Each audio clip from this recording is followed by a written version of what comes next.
इसके पहले आपको बहुत सारी चीज़ें बता दी गई हैं, जिसमें पोलन ग्रेन के विकास के बारे में और कैसे उसका निर्माण होता है, साथ ही साथ ओव्यूल्स के डेवलपमेंट के बारे में आपको बता दिया गया था। आज की वीडियो में हम देखेंगे कि अगर फर्टिलाइजेशन हो जाता है, डबल फर्टिलाइजेशन इसके पहले की वीडियो में आपको बताया ही गया था, तो अब देखेंगे कि अगर डबल फर्टिलाइजेशन हो जाता है तो after double fertilization what changes occur into ovule, बीजांड में कौन कौन से परिवर्तन होते हैं या अंडाशय में कौन कौन से परिवर्तन होते हैं, ये सारी चीज़ों के बारे में हम आज देखेंगे। तो चलिए सबसे पहले एक हेडिंग बना लें और उसके बाद फिर आगे इसके बारे में हम वर्णन करते हैं। तो यहाँ पर आपकी हेडिंग बन जाएगी post fertilisation, post fertilisation changes,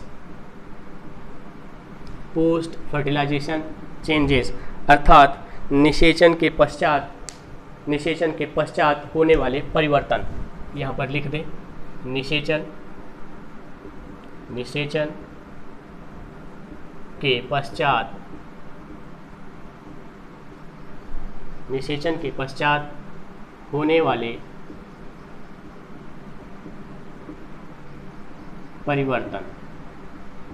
तो वो कौन कौन से परिवर्तन हैं जो निषेचन के पश्चात होते हैं, ये आप देख लीजिए। सबसे पहला परिवर्तन तो ये होता है कि भ्रूण का निर्माण हो जाता है, और फिर क्या होता है, भ्रूण का निर्माण होने के बाद इस भ्रूण का क्या होगा, डेवलपमेंट होगा, इस भ्रूण का विकास होगा। ये पहला पॉइंट हो जाएगा, ये पहला चेंजेस है। यहाँ पर हम लिख देंगे भ्रूण एवं इसका विकास, या इसको भ्रूणीय विकास भी लिख सकते हैं। तो यहाँ पर इसको लिख देंगे embryo and its development. Embryo and its development कहने का मतलब भ्रूण बनेगा, निषेचन के बाद क्या होगा, भ्रूण बनेगा, एम्ब्रियो बनेगा, और फिर इस भ्रूण का भ्रूणीय विकास होगा, एम्ब्रियोनिक डेवलपमेंट चलेगा।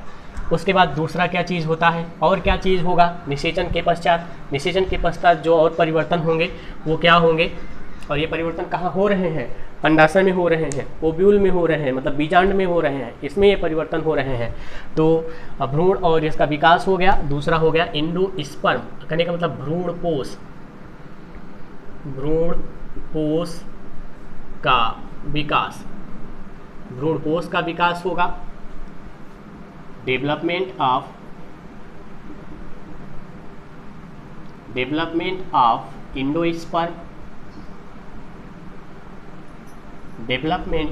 एंडोस्पर्म, भ्रूणपोष का विकास हो जाएगा।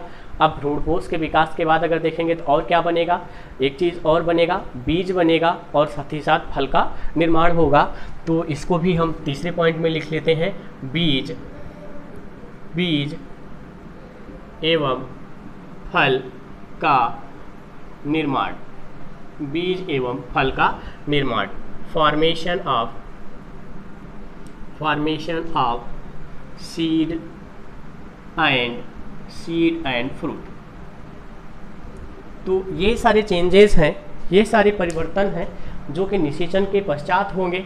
अब हम एक एक पॉइंट को एक यहाँ पर जो पॉइंट लिखा गया है, इन सारे पॉइंट्स को हम डिटेल में स्टडी करेंगे। तो सबसे पहले यहाँ पर जो पहला पॉइंट है वो आपका भ्रूण एवं इसका विकास या एम्ब्रियो एंड इट्स डेवलपमेंट है। हम इसी के बारे में चर्चा करेंगे। और यहाँ पर भ्रूण तो आप जानते ही हैं कि जब फर्टिलाइजेशन होता है तो एक सेल और स्पर्म या मेल गैमीट फीमेल गैमीट के बीच में जब फर्टिलाइजेशन होगा तो जाइगोट बनता है, और फिर जाइगोट में जब माइटोटिक डिवीजन चलते हैं तो जाइगोट से फिर एम्ब्रियो का फॉर्मेशन होता है। इतना तो आप जानते ही हैं। लेकिन एम्ब्रियो अगर बन गया, भ्रूण अगर बन गया, तो भ्रूण से अब इसका विकास होगा अगर, तो उसमें क्या क्या परिवर्तन आएंगे, क्या क्या चेंजेस आएंगे और क्या बनेगा, इसी के बारे में आपको बताना है कि भ्रूणी विकास, अगर भ्रूण बन गया है तो भ्रूणी विकास कैसे होता है, अगर भ्रूणी विकास होगा तो भ्रूणी विकास की प्रक्रिया में कौन कौन सी चीज़ें बनती हैं, कैसे कैसे उनकी संरचनाएं होती हैं, क्या क्या परिवर्तन होते हैं, और लास्ट में अगर रिजल्टेंट देखा जाए तो रिजल्टेंट हमको क्या मिलेगा, ये चीज़ें हम देखेंगे। देखने से पहले एक चीज़ आप और जान लीजिए कि पौधे जो दो होते हैं उनके बारे में। दो पौधे कौन कौन से पौधे हैं, एक तो मान लेते हैं कोई प्लांट है, जो प्लांट होता है ये मुख्य रूप से आपका दो प्रकार, एक तो एक बीजपत्री और दूसरा द्विबीजपत्री। या सबसे पहले द्विबीजपत्री देख लीजिए, क्योंकि इन्हीं के बारे में हम द्विबीजपत्री के बारे में ही सबसे पहले चर्चा करेंगे। तो यहाँ पर इसको हम पहले लिख दे रहे हैं द्विबीजपत्री और एक बीजपत्री। ये दो प्रकार के पौधे हो गए जिनमें भ्रूणी विकास की प्रक्रिया संपन्न होगी। इनको कहेंगे डाइकाटिलिडन,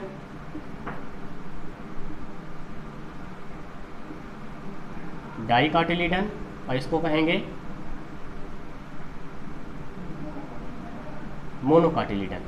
तो डाइकाटिलिडन के जो प्लांट है और मोनोकाटिलिडन के जो प्लांट है, दोनों में ही एम्ब्रियोनिक डेवलपमेंट चलेगा। अगर दोनों में एम्ब्रियोनिक डेवलपमेंट चलेगा तो हम इनको एक एक क्रम से, मतलब बारी बारी से अध्ययन करेंगे और देखेंगे कि एम्ब्रियोनिक डेवलपमेंट में ऐसी क्या क्या चीज़ें होती हैं और कैसे इनका डेवलपमेंट होता है, तो क्या कौन सी संरचना का निर्माण होता है।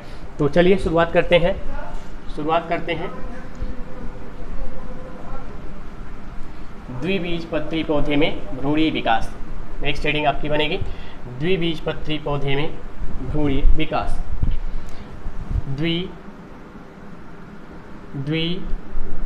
द्विबीजपत्री पौधे में भ्रूणी विकास।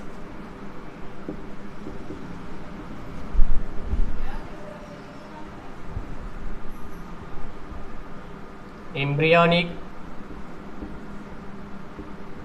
डेवलपमेंट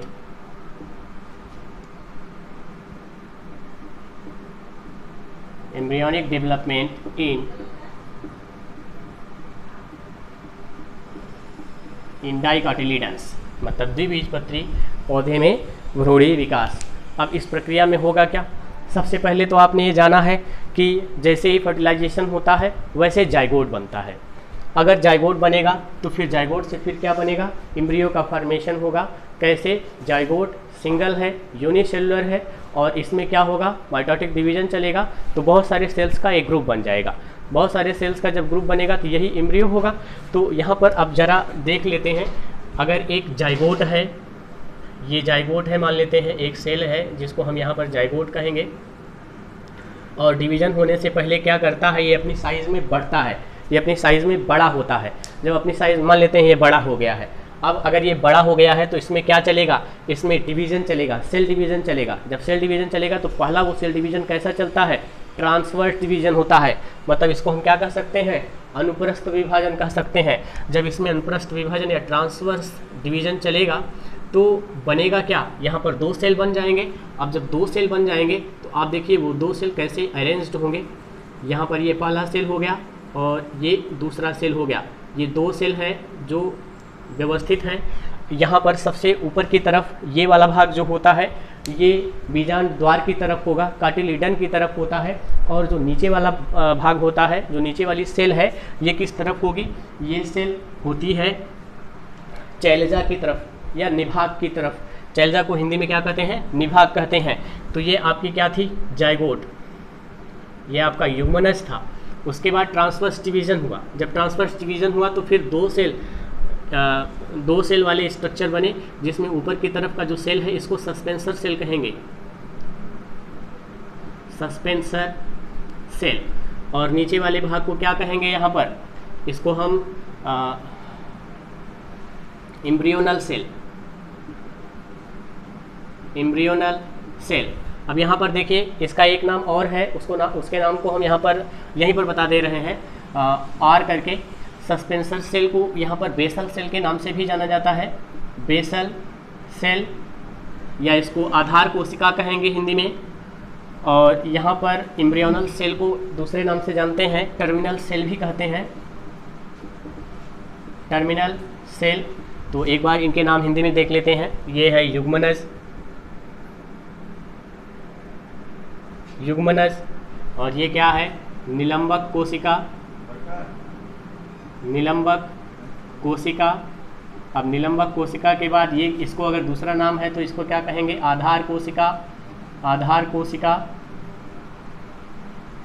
तो ये नाम हो गए इसके हिंदी में। इसको क्या कहेंगे? भ्रूणीय कोशिका, भ्रूणीय कोशिका। और अगर ये है तो इसको क्या कहेंगे, टर्मिनल सेल। टर्मिनल को हिंदी में कहते हैं अंतस्थ कोशिका। तो इस तरह से जो हिंदी में नाम जानना चाहते हैं, हिंदी में जो इंग्लिश में नाम जानना चाहते हैं, इंग्लिश में बहुत सारे नाम हैं। फ़िलहाल मैं एक ही नाम लेकर के चल रहा हूँ, और ये सारे नाम जो इंग्लिश में यहाँ पर लिए जा रहे हैं डिस्क्रिप्शन बॉक्स में, इसका हिंदी में नाम भी दे दिया जाएगा। आप अगर हिंदी में नाम जानना चाहेंगे तो वहाँ से आप इसको हिंदी में जान सकते हैं कि किसी भी वर्ड का, चाहे सस्पेंसर सेल हो चाहे एम्ब्रियोनल सेल हो, उसका हिंदी में क्या नाम है, उस हिसाब से अगर आप समझना चाहो तो उस हिसाब से समझ सकते हो। मैं यहाँ पर एक ही नाम लिखूँगा, क्योंकि इतना लिखने में बहुत ज़्यादा दिक्कत हो जाएगी, एक ही चीज़ के कई नाम, हिंदी में भी इंग्लिश में भी। तो यहाँ पर आप डायरेक्ट देखिए, सिर्फ इतना देखिए कि यहाँ पर सबसे पहले हुआ क्या, जाइगोट है, तो जाइगोट में क्या चला, ट्रांसवर्स डिवीजन चला। जब ट्रांसवर्स डिवीजन चला तो ट्रांसवर्स डिवीजन के बाद क्या बना, यहाँ पर दो टाइप के सेल बने, एक तो सस्पेंसर सेल बना या बेसल सेल बना, और दूसरा एम्ब्रियोनल सेल बना या टर्मिनल सेल बना। जिसमें से सस्पेंसर सेल जो होता है वो किस तरफ होता है, बीजांड द्वार की ओर, माइक्रोपाइल की ओर होगा आगे जब विकास होगा, और जो एम्ब्रियोनल सेल है वो किस तरफ होगा, चैलेजा या निभाग की तरफ होगा। अब क्या होता है, नेक्स्ट क्या चेंज होगा, अब उसके चेंज को देखने के लिए यहाँ पर थोड़ा सा नाम तो आप देख ही लिए हैं कि नाम क्या है। अब उसके बाद नेक्स्ट चेंज जब होगा तो फिर क्या होगा, यहाँ पर दोनों ही सेल में, सस्पेंसर सेल में भी और यहाँ पर एम्ब्रियोनल सेल में भी, दोनों सेल में डिवीजन चलेगा। जब दोनों सेल में डिवीजन चलता है तो फिर क्या होता है, यहाँ पर सस्पेंसर सेल जो कि ऊपर की तरफ है, इसमें ट्रांसवर्स डिवीजन चलेगा। मतलब ये कैसा होगा, ट्रांसवर्स में होगा, अनुप्रस्थ डिवीजन। और उसके बाद ये जो होगा ये कैसा होगा, वर्टिकल होगा। वर्टिकल कहने का मतलब लॉन्गिट्यूडिनल। तो अगर ऐसे डिवीजन चलता है तो इस डिवीजन को हम इस प्रकार से दिखा सकते हैं। थोड़ा सा यहाँ पर देखिए,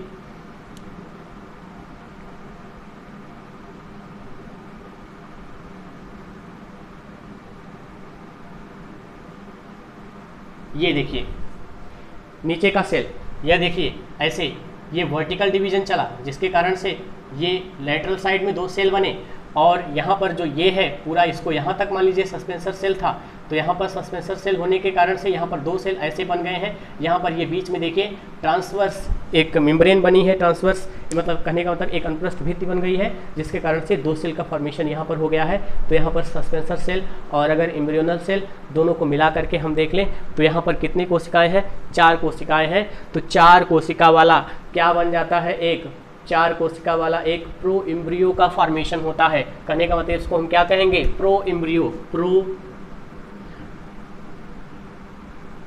प्रो एम्ब्रियो, इसको हिंदी में क्या कहेंगे, बाल भ्रूण। क्या कहेंगे, बाल भ्रूण का निर्माण हो जाता है। ये बाल भ्रूण या प्रो एम्ब्रियो कब बनता है, जब यहाँ पर सस्पेंसर सेल में और एम्ब्रियोनल सेल में क्या होता है, एम्ब्रियोनल सेल में क्या होता है, वर्टिकल डिवीजन चलता है, और सस्पेंसर सेल में क्या चलता है, ट्रांसवर्स डिवीजन चलता है। तो उसके फलस्वरूप क्या होता है, एक 4 कोशिकीय संरचना बनती है, 4 सेल स्ट्रक्चर का फॉर्मेशन होता है। और ये 4 सेल स्ट्रक्चर जो होता है किस नाम से जाना जाता है, प्रो एम्ब्रियो या बाल भ्रूण के नाम से जाना जाता है। उसके बाद अब फिर क्या होगा,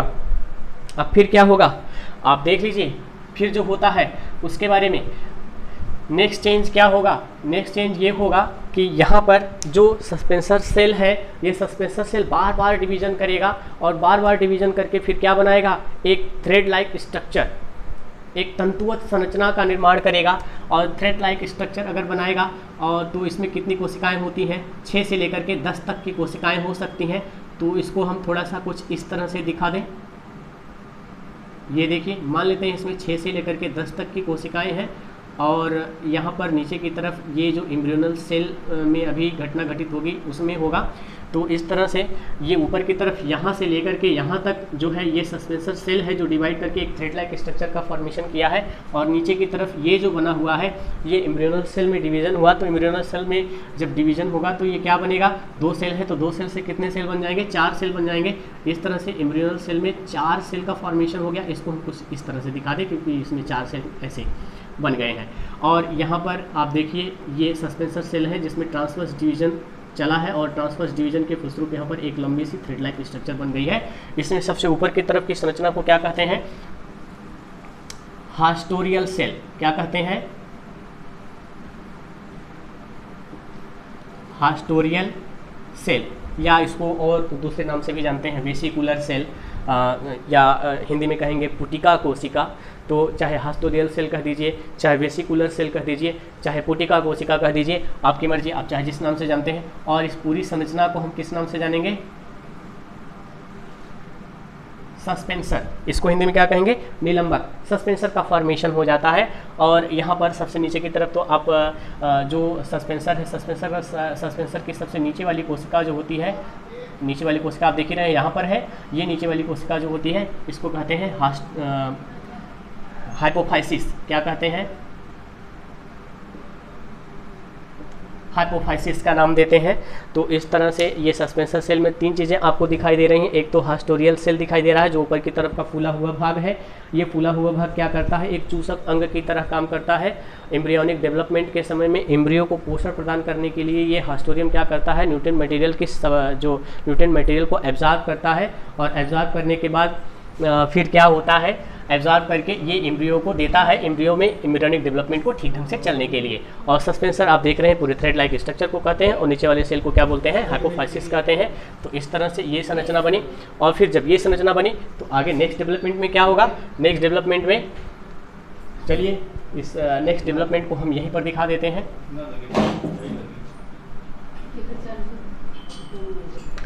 नेक्स्ट डेवलपमेंट में यही होगा, सारी संरचनाएं तो ऐसी ही होंगी, थोड़ा सा चेंज इसमें आ जाएगा। और जो थोड़ा सा चेंज आएगा वो क्या होगा कि अभी जो नीचे जो एम्ब्रियोनल सेल है वो 4 था, अब यहाँ पर क्या हो जाएगा? ये संख्या में कितना हो जाएगा? 8 हो जाएगा। तो इस तरह से संख्या में मान लेते हैं, ऐसे 8 सेल स्ट्रक्चर बन गया है। तो ये हो गया, ये हो गया octant stage. Octant stage, octant stage कहने का मतलब क्या? अष्टम अवस्था आ गई। अष्टम अवस्था कैसे आई? अष्टम अवस्था यहाँ पर एम्ब्रियोनल सेल में सेल डिवीजन के फलस्वरूप आई है, जिसमें ये कितने सेल में है? 8 सेल में है। उसके बाद फिर और क्या होगा? फिर और क्या घटना घटित होगी? अब यहाँ पर आगे की तरफ चलते हैं और देखते हैं फिर से क्या होता है। इसी में थोड़ा सा मिटाना पड़ेगा और इसके नेक्स्ट वाले जो फिगर को हम यहाँ पर बना करके देखेंगे। तो यहाँ पर देख लेते हैं।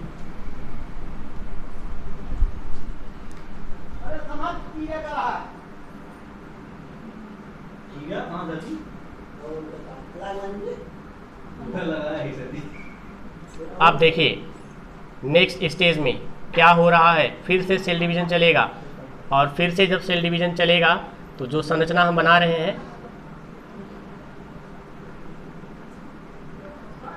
ऐसी संरचना बनेगी। अभी इसका नाम भी लिखेंगे।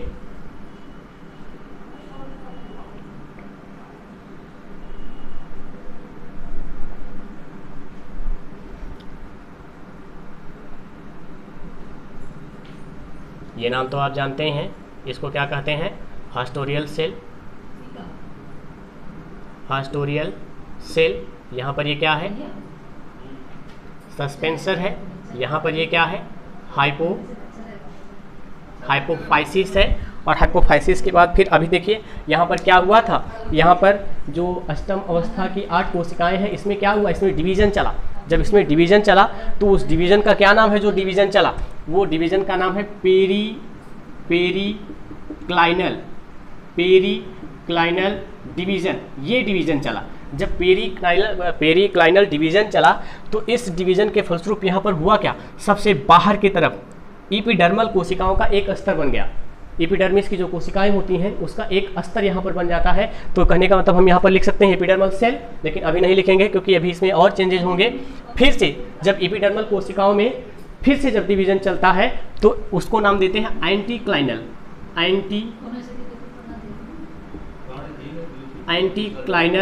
डिवीजन।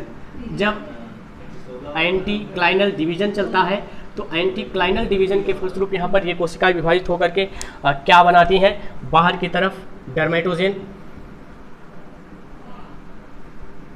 डर्मेटोजेन का निर्माण करती हैं, डर्मेटोजेन का फॉर्मेशन करती हैं। और उसके बाद जब डर्मेटोजेन बन गया तो फिर क्या होगा? जो अंदर की बची हुई शेष कोशिकाएं होती हैं इसमें ट्रांसवर्स डिवीजन और वर्टिकल डिवीजन दोनों चलता है। कौन सा डिवीजन चलता है? Transverse division. ट्रांसवर्स डिवीजन और वर्टिकल डिवीजन दोनों चलता है। और दोनों डिवीजन जब चलता है तो यहाँ पर देखिए अंदर की तरफ कुछ और संरचनाओं का निर्माण हो जाता है। जो दो संरचनाएं बनती हैं, दो संरचनाओं का निर्माण होगा। जो दो संरचनाएं बनती हैं वो क्या है? मध्य में एक संरचना बनती है जिसको यहाँ पर पेरिब्लेम कहते हैं। क्या कहते हैं? पेरिब्लेम कहते हैं। और मध्य में जो संरचना बनेगी, जो मध्य में संरचना बनेगी उसको क्या कहेंगे? प्लीरोम कहेंगे। क्या बोलेंगे? प्लीरोम। तो यहाँ पर देख लीजिए, यहाँ पर देख लीजिए बहुत सारे डिवीजन चले हैं। एक बार फिर से इसको हम समझ लेते हैं।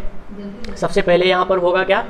जो अष्टक कोशिकाएं हैं एम्ब्रियोनल स्टेज की, तो यहाँ पर क्या होगा? एम्ब्रियोनल सेल की, इसमें एक बार पेरिक्लाइनल डिवीजन चलेगा।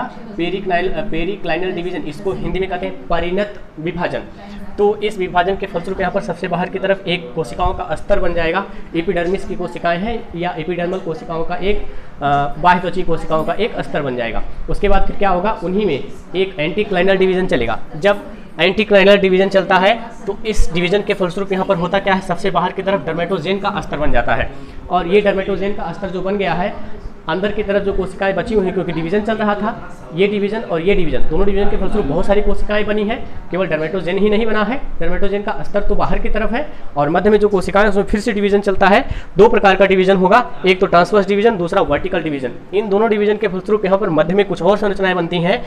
होता क्या है कि ऊपर की तरफ तो डर्मेटोजेन का स्तर है, उसके बाद यहाँ पर बीच में या मध्य वाले भाग में पेरिब्लेम बनता है और सबसे बीच वाले भाग में यहाँ पर क्या बनेगा?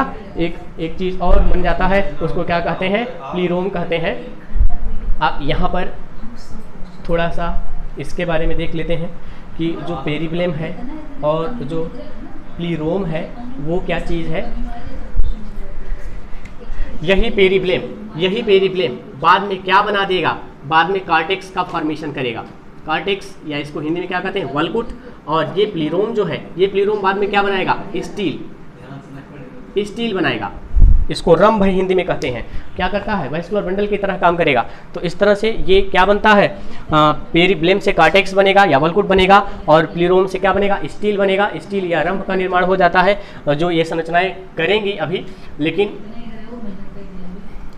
लेकिन वीडियो काफ़ी लंबा हो जाएगा। इसके बाद नेक्स्ट जो इसका पार्ट 2 बनेगा उसमें हम इसके आगे वाली चीज़ को डिस्क्राइब करेंगे।